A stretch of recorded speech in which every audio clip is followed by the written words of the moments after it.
Assalamu alaikum wa rahmatullahi wa barakatuh. Welcome to my YouTube channel, Roots of Knowledge, where inshallah you will be able to learn the Arabic language and other sciences as well. This video is about learning Hanafi Fiqh. If you're into that, watch this video till the end, inshallah. It's about gifting in Islam, the rules regarding gifting. And without a delay, make sure you share the videos, hit the like button, and if you want to support my channel, why don't you become a patron, a monthly supporter? Check out the details in the description. إذا وهب. Wahab means to gift. Okay, so this is gifting. Gifting is a good thing in Islam. So gift, ab, father, saghir, minor. So this is a minor child. Hiba is a gift. Aqd is a contract. Ajnabi is a random person. So random, non-family member. Random person, non-family member, you call it ajnabi. Tammat, it means to be complete. Qabd is possession. Wali is the guardian. And then hijr is in the care, lap. Yurabbi, nurture. And then you have sabis, mine, I've done that before. Okay, a lot of these words again, because we've done them. Ruju is to retract, take back. Take back. Yu'awwidhu is to give, exchange. To give something in exchange. Tazid, add. Muttasila is connected. Muta'aqidain is contractors. Mawhub, lahu is the giftee, the one being given the gift. Mahram, rahim is womb. Mahram means someone who you're not supposed to marry. Not allowed to marry, rather. Right, let's do the tarkeeb, your favorite part. MashaAllah. Tarkeeb, people, you ready? So, إذا وهب الأب, that's the fa'il. Okay, so وهب الأب لابنه جار مجرور. الصغير is the sifa. Okay, hibatan, that's the مفعول به of وهب. ما لكها الابن فاعل بالعقد فإن وهب له أجنبي فاعل هبة تمت بقبض الأب وإذا وهب لليتيم هبة. So this is جار مجرور. قبضها له وليه جاز وإن كان في حجر أمه فقبضها مبتدأ. جائز is going to be the خبر. إن كان في حجر أجنبي يربيه ربا يربي تربية فقبضه مبتدأ له جائز. وإن قبض الصبي فاعل الهبة بنفسه له جاز. وإن وهب اثنان is the فاعل من واحد دارا مفعول به جاز. وإن وهب واحد that's the فاعل من اثنين دارا مفعول به لم يصح عند أبي حنيفة وقال أبو يوسف ومحمد يصح. Okay. Right. وإذا وهب هبة لأجنبي فله الرجوع مبتدأ مؤخر خبر مقدم فيها إلا أن يعوذه فعل فاعل أو تزيد. Okay, أو تزيد. Maybe there should be يزيد أو تزيد زيادة متصلة. يزيد زيادة متصلة. Right, so I think we'll make this into Yazid, because Yazid seems to be much more better sounding. Right, so Yazid فعل فاعل زيادة مفعول به متصلة أو يموت أحد متعاقد مضاف إليه أو تخرج الهبة من ملك الموهوب مضاف إليه. وإن وهب هبة لذي رحم محرم, don't get this word confused with محرم, فلا رجوع فيها. وكذلك إن وهب أحد الزوجين لآخر. Okay, this is guess what this is. Put in the comments. Why is it آخر? Right, so let's have a go at trying to explain this then. So now here are a set of scenarios now. These are all to do with children. So children under the age of puberty are called minors. All right, so someone who is a minor, this is, for example, let's say a minor, we call a sabi. Now, sabis, obviously, their intellect isn't complete. So, therefore, someone else can actually stand in their place and is allowed to make decisions for them. Right. So, this individual can either be the father. So, let's put it here. So, it can either be the father. It can either be a, let's say, guardian, someone who has been appointed to take care. It can be the mother, maybe. Yeah. So these are usually the three people who have this distinct status. All right. So okay. So let's say, for example, some random person.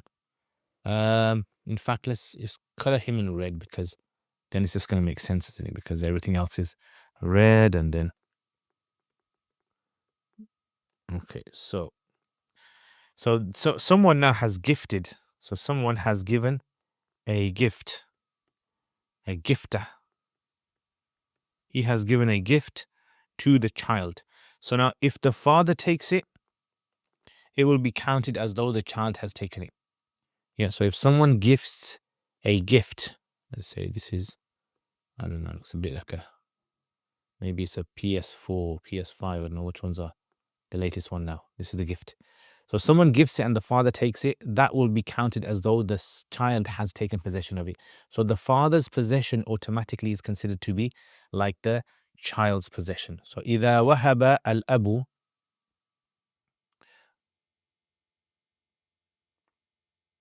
Well, actually, you know, I have told you a different masala. Yeah. The second one. So I've actually told you this one over here. So in wahaba lahu ajnabiyyun hibatan. So if an ajnabi, some random guy, so we call this is gifted, a random guy, he gifts a gift to the child. So this is the gift. Tammat biqabd al-abd. So it becomes complete with the possession. Because remember, in gifts we said before that in order for the gift to be complete, possession has to be taken. So either the child takes possession or the father takes possession as a guard or as someone who is in his place. Yeah, you call it a plenipotentiary. I don't know why I know that word. Don't ask me. So a plenipotentiary is someone who is in place taken care of. So this father acts as a plenipotentiary or someone who is a guardian on behalf of the sabi. So biqabd al-ab, that is sufficient. Okay, what if the father was to gift his own son? The father is the one that gifts the son a gift, but he's got it in his hand. He hasn't given it to him. So the father having it in his hand, by virtue of being the father, he has now taken possession for his son. So إذا وهب الأب لابنه. So if the father was to give the gift to his son, but the father has not given the son is too small, like 2 years old. ابن الصغير هبة ملكها الابن بالعقد. So their possession isn't needed because the father is sufficient. And so just by making that intention of giving it, it's sufficient for the child to be the owner of it now. Right? So ownership has now transferred of this. Parents do it sometimes. They buy, for girls, they might buy bracelets, or they might buy some jewelry or something for the child. And so as soon as the father takes possession of it, khalas, then. All right, so father, ajnabi. Okay. Now, so now what if the gifter, this ajnabi person, he gifts and the guardian, the father doesn't take possession of it, but the guardian takes possession of it. In that case, it will also be counted as long as he's an official guardian, right? So he's been appointed by, let's say, the judge, or he's appointed by someone to take care. So the guardian's possession will be like the father's possession. إذا وهب لليتيم هبة, if the ajnabi, third person, non-family member, was to gift the child something, فَقَبَضَهَا لَهُ وَلِيُّهُ, the wali takes possession of it, jaza. This will also be jaiz. The point he wants to make in these masail is the child's possession is in the hands of another person, a plenipotentiary. So the plenipotentiary, he is the one who is now taking care of this. Right? So he's got this in his hand. Okay, what if this person gifts it and the mother takes possession of it? So the mother is the one who takes the gift. Like sometimes, someone gives, when you were a child, someone gave your mother Eid money for you, right? And your mother takes possession of it. Well, technically that is yours. So the mother taking possession of it is also وَإِنْ كَانَ فِي حِجْرِ أُمِّهِ, and if he's in the care of his mother, فَقَبْضُهَا لَهُ جَائِزٌ. So long as he's in the care of his mother, like let's say, you know, he's not like in the care of some other lady, like his father's other wife, for example. So it's going to be considered like this, right? So this is basically, and what if he was in what if he was in someone else's, right? So let's add another one over here. What if he was in some random person, an ajnabi? What if he was in his care? So he's not, the random person is not the guardian, but he is in his care, right? So in that case as well, the random person. So these are four people whose possession is equal to the possession of the child, right? So the child can take possession in all four cases, but the father can take it. There's no father, guardian can take it, mother can take it, and even if a random person is it's in his care, custody, the child's in his custody, they can also take it as well. Yeah. وَكَذَلِكَ إِنْ كَانَ فِي حِجْرِ, and likewise if he is in the care or lap of an ajnabi, yurabbi, who is bringing him up. So like imagine like, I don't know, maybe it's like a foster parent or something like that. فَقَبْضُهُ لَهُ جَائِزٌ. Yeah, the qabd of the random person is also going to be considered to be jaiz. Can the child themselves take possession of it? وَإِنْ قَبَضَ الصَّبِيُّ, if the minor was to take possession themselves, like the Eid money, here you go, son, take it, and he takes it in his hand and runs off and rips it up, well, that's them. قَبْضَ الْهِبَةِ بِنَفْسِهِ لَهُ جَازَ, and it's jaiz. So in all of these cases, the Sharia will recognize that this is not for an adult. If this minor was an adult, was 15 years old, 18 years old, and the father took possession, that will not be counted as a possession on his behalf unless he made him a wakil for that, for example. Same with the guardian, same with the mother, same with the random person, right? So if someone gives you a gift, you have to take possession of it. Someone else cannot take it and legally be counted as having taken possession. Does that make sense? Okay, next masala. So let's move on from this. Do you guys enjoy these fiqh lessons? Are these helping you? I know someone said to me, these help them a lot in their class. So I don't know, is the teacher not teaching them well? Or maybe visual, you guys are visual people, so you enjoy, let me know in the comments, inshallah. Okay, now, if there are now here's two scenarios, right? Scenario number one, scenario number two. Can two people gift? Can there be two gifters? Yeah, so times two, and they give something to a person. Is that considered to be permissible? Can you have two giving to one person and the other way around as well? Can you have one person who is giving to two people? Right, so 2 to 1, 1 to 2. Can you have that? So here's where you need to understand something. Two people are allowed to gift something to one person. Now everyone agrees on this, so this is fine. Can one person gift to two people? This is where there's ikhtilaf. Abu Hanifa rahimahullah says no. He says not allowed. Abu Yusuf and Muhammad, they say yes, it is allowed. Right, so they all differ on this issue of, can one thing be split between two people as a gift? Abu Hanifa says no. Gifts have to be given to individuals. You can't give a gift to multiple people because each person is going to now probably dispute. You've given us both a car, I want my share, I want this. It's going to cause a dispute. So Abu Hanifa says no, and Sahibain, they say yes, you can, because just like they can share ownership of buying something, why not gifting? Right. So وَإِنْ وَهَبَ إِثْنَانِ, if two people were to gift min wahidin to one, daran, jaza is jais. وَإِنْ وَهَبَ wahidun, if one on the other hand, min ithnan, min here means two, okay, I know it means from, but it means two over here. Daran lam yasih inda Abi Hanifa. According to Abu Hanifa, not jais. وقال Abu Yusuf or Muhammad yasihu, in both cases they say it's considered to be jais. Yeah. So it just boils down to this issue of, can two people now be given something and have share ownership of it? Abu Hanifa rahimahullah is not really happy with doing that. Okay, next one now. Right. So now this is all about getting your gift back. You know, some people say, give me my gift back. I'm unhappy with you. I don't like you anymore. You're not my friend. Give me that. Give me that watch that I gave you.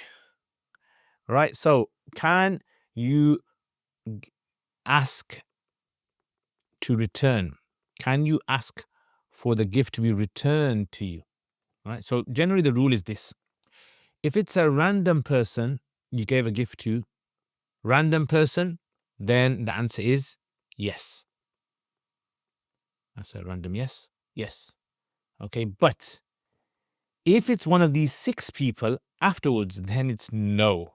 Right. So the 6 people that I'm going to mention now, it's a no. Right. So who are the 6 people? 1, 2, 3, 4, 5, 6. Oh, 6 scenarios, let's say 6 scenarios.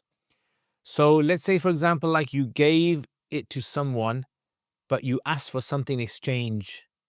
Yeah. So you said, I'll give you this gift and you give me that. If you give someone a watch and you ask them, you give me your watch, I'll give you my watch, then you can't ask for it back. Right. So exchange, no, sorry. No, that's number 1. Yeah. Number 2 is if something has been added to the gift. So you gave someone a watch, let's say, and they've changed the, I don't know, the bezel on the watch, or they changed the strap on the watch. Something added to it that's connected and can't be removed, can't be detached, then you can't ask for it back, right? Because mal has now, someone else's mal has been mixed with it. Okay, number 3, if one of the people dies, right? So if one of the 2 people die, so you gave a gift to your friend, he died, and now because it's become inheritance and passed on, you can't ask for it back. Number 3 is if the person was to give it to someone else. So they passed it on to someone else, or they sold it to someone, or they gifted it to someone else. Right. So in that case, you cannot ask for it back because obviously it's out of the ownership. If you were to give it to a close family member, close kin, we call it Radhi Rahim Mahram, like your brother, your sister, your uncle, auntie, nephew, niece, all the ones basically that you can't marry. Right? All the ones that you can't marry. Those ones you can't ask for it back. And finally, if you give it to one of your spouse, one of your spouses, right? If a spouse gives it to another, you can't ask for it back. So these are 6 individuals who basically, or 6 scenarios where you cannot ask for a gift back, right? Absolutely no. Now, the Prophet ﷺ overall generally said, one who asks for their gift back is like a dog that vomits and slurps their vomit. Right? It's a very bad thing to do. Right? And you've experienced it yourself. You've received a gift and you liked it so much. Now, all of a sudden, if they come to you and say to you, I want my gift back, that sounds so rude. So if there is like a genuine need for it or something, then maybe, yeah, if the person's happy. But otherwise, in these 6 scenarios, exchange, it's called a mutual gift.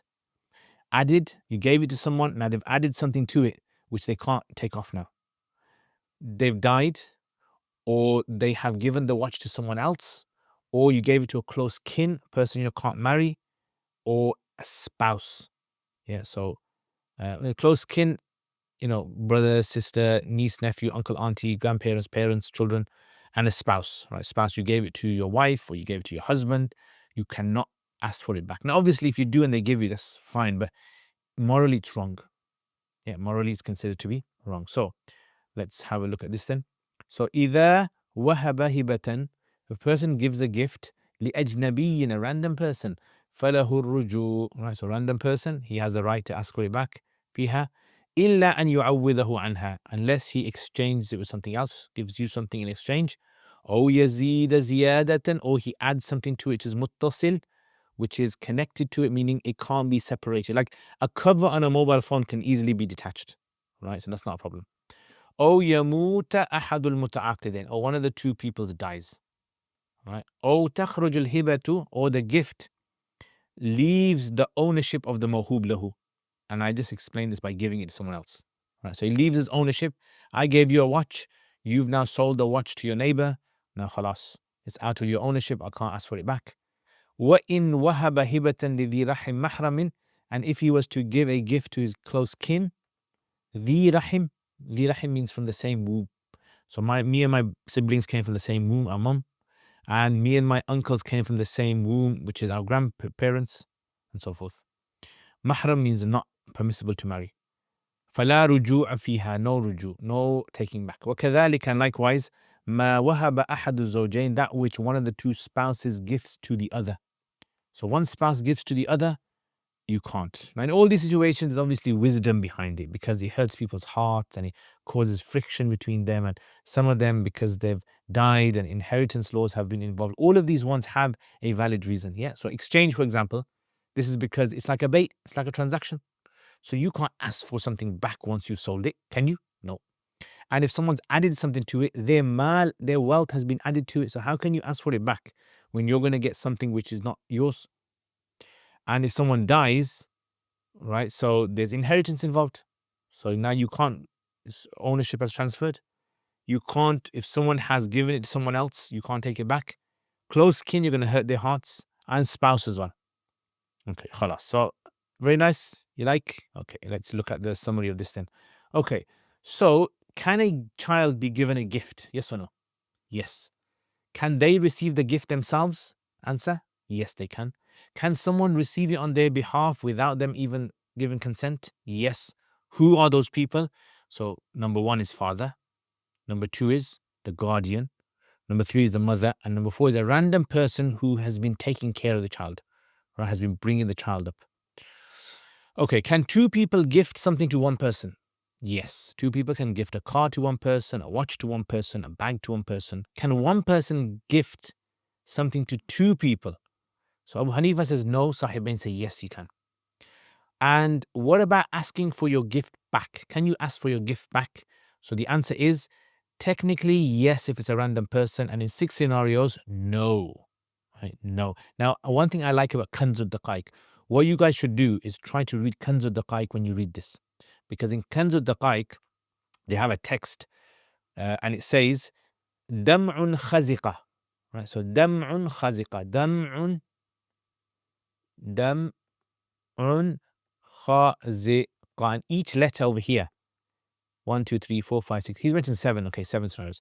Each letter represents something in this list. Each letter. So he does that a lot in his book. He has his acronyms. Right. So he just says a whole masala and he says dam'un khaziqa. This masala is dam'un khaziqa. Meaning the dal represents ziyada, the meme represents mahram, the ain represents iwad, etc. Right. So this is very good if you want to develop yourself. Read Kanz al-Daqaiq and see how much of it you can understand. Ideally, what I would do is with Qudoori, side by side, I would tell the students, okay, now have a look at Kanz al-Daqaiq. Do you understand what we just studied in there? And they'll understand 90% of it. Yeah. Check it out. Let me know in the comments what you think about that. Anyway, guys, thank you very much. I really love your support for my channel. You guys sharing my videos, helping my work reach people that I would never be able to reach.